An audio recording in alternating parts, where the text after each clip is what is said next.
Jawara, Dekarita, Waktuna, Kur, Baraya.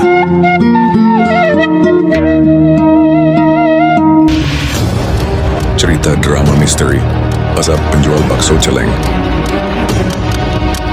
Pak Arya menggerakkan tubuh babi hutan itu berkali-kali untuk memastikan bahwa babi hutan itu benar-benar sudah mati. Setelah dia pastikan babi hutan itu tidak bergerak, akhirnya Pak Arya bisa bernafas dengan lega setelah melewati malam yang menegangkan dan menakutkan. Akhirnya saya bisa bernafas dengan lega, tetapi saya harus tetap waspada dari kemungkinan kejadian buruk lainnya. Kemudian Pak Arya bersandar di sebuah pohon dan beristirahat sejenak sekedar untuk melepaskan rasa lelah karena fisik dan mentalnya yang sudah terkuras habis. Pak Arya menutup matanya sekedar untuk merileksasi tubuhnya. Sementara itu babi hutan yang ditembak Pak Arya belum benar-benar mati. Ternyata binatang itu masih hidup. Babi hutan ini selain memiliki warna yang khas, juga memiliki kelebihan lainnya yaitu, dia bisa meregenerasi lukanya. Lambat laun luka dari tembakan itu berangsur-angsur pulih. Binatang babi hutan itu membuka matanya. Perlahan dia berdiri dan menghampiri Pak Arya, lalu menempelkan taring yang tajam itu ke keningnya. Seketika itu Pak Arya pingsan. Diseretnya tubuh Pak Arya dengan taringnya untuk dibawa ke siluman babi sebagai persembahan.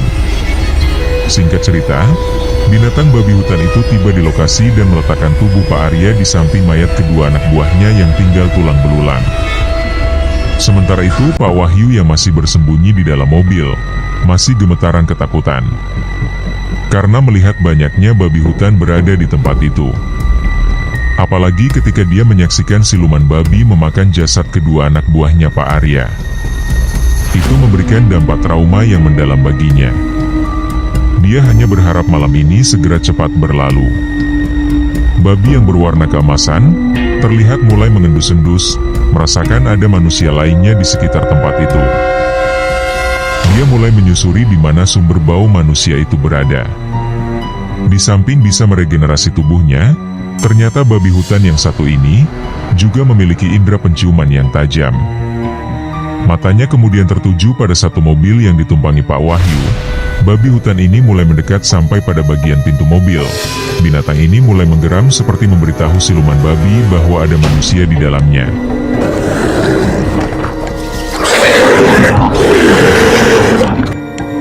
Siluman babi mulai bereaksi dan menghampiri mobil tersebut. Bersamaan dengan itu Pak Arya terbangun dari pingsannya. Yang pertama dia rasakan adalah bau amis yang sangat tajam. Dia menoleh ke sumber bau itu. Alangkah terkejutnya Pak Arya melihat kedua anak buahnya sudah tinggal tulang belulang. Pak Arya kemudian bereaksi langsung membaca situasi yang sedang terjadi. Matanya melihat sekelilingnya dan mencoba untuk tetap tenang. Setelah mengetahui kondisi dan situasi yang terjadi, dia perlahan mulai menggenggam senjata yang masih menempel di tubuhnya dan bersiap bila mana ada kemungkinan buruk yang terjadi. Sementara itu Pak Wahyu yang masih di dalam mobil terlihat panik karena keberadaannya diketahui oleh siluman babi. Dan pada saat itu hanya satu yang terlintas di pikirannya, yaitu segera pergi dari sini. Tanpa pikir panjang Pak Wahyu menghidupkan mobilnya dan langsung tancap gas. Pak Arya yang mendengar suara mobil menderu, segera berdiri, kemudian lari menghampiri mobil itu, yang secara kebetulan mobil itu tidak jauh darinya. Melihat pintu belakang mobil masih terbuka, Pak Arya segera berlari dan melompat ke belakang mobil itu. Pak Wahyu tancap gasnya. Ayo segera pergi dari sini. Pak Wahyu yang melihat Pak Arya masih hidup sedikitnya dia merasa lega karena dia tidak sendirian. Pak Wahyu kemudian menambah kecepatan mobilnya.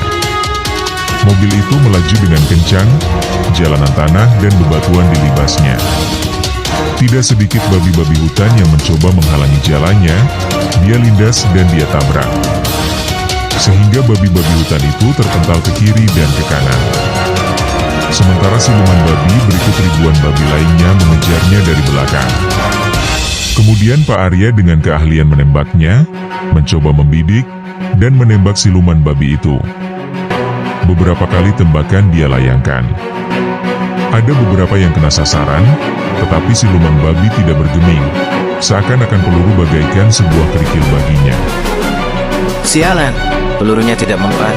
Pak Wahyu, jarak kita masih dekat. Tancap lagi gasnya. Ini sudah full Pak Arya. Coba lempar babi-babi hutan yang ada di dalam itu keluar. Pak Arya yang mendapatkan pencerahan, kemudian melemparkan babi-babi hutan hasil tangkapnya itu keluar. Agar beban tidak terlalu berat, dan kecepatan mobilnya bertambah.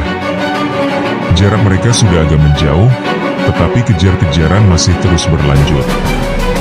Sampai pada titik siluman babi itu hilang dari pandangannya. Pak Arya pun merasa lega dan menganggap bahwa siluman babi itu sudah tidak mengejarnya lagi. Akhirnya, kita bisa lolos dari kejaran babi itu, Pak Wahyu. Kita selamat. Kita selamat. Pak Arya nampak kegirangan, karena telah lolos dari kejaran siluman babi, dan dengan sombongnya juga Pak Arya berkata, Adanya siluman babi, itu benar bukan mitos. Tetapi tidak ada yang bisa selamat. Ini adalah mitos. Selesai tertawanya, tiba-tiba mobil berhenti mendadak. Pak Wahyu, ada apa? Kenapa berhenti? Pak Wahyu terdiam nampak kaget, tidak disangka ternyata siluman babi sudah ada di depannya. Pak Arya lihat ke depan.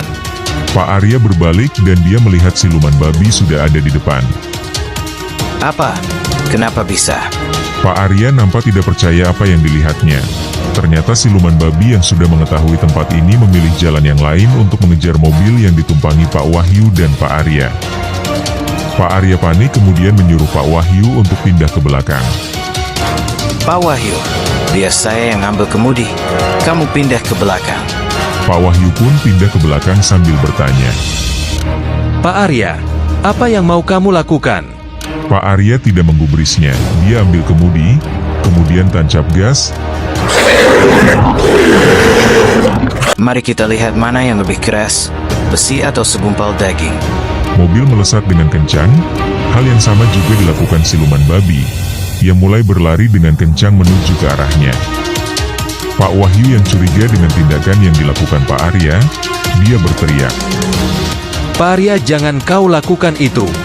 Belum sempat kata-kata itu selesai terucap, terjadilah adu banteng antara mobil dan siluman babi. Terjadilah tubrukan yang amat dahsyat. Mobil yang mereka tumpangi terpelanting, dan berguling-guling di udara, kemudian jatuh menghempas tanah dengan posisi terbalik. Sementara siluman babi masih kokoh berdiri tegak. Menggera mengeluarkan suara yang lebih keras seakan-akan dialah pemenangnya.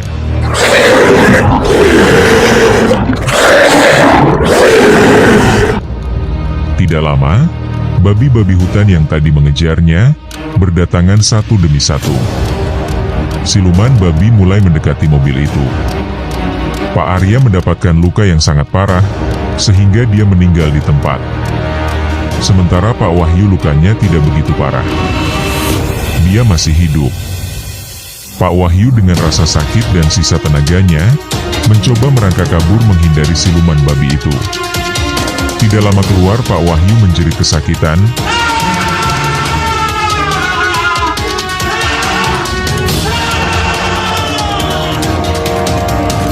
Seakan-akan ada banyak benda tajam yang menusuk kakinya. Ternyata benda tajam yang menusuk kakinya itu adalah gigi dari siluman babi yang memakan kakinya.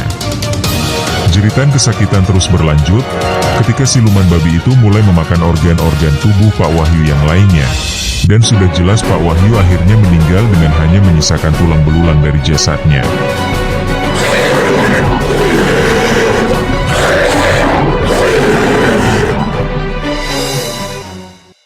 Suasana kembali hening, dan malam itu menjadi saksi begitu tragisnya kematian Pak Wahyu. Ini menjadi pelajaran penting bagi kita semua.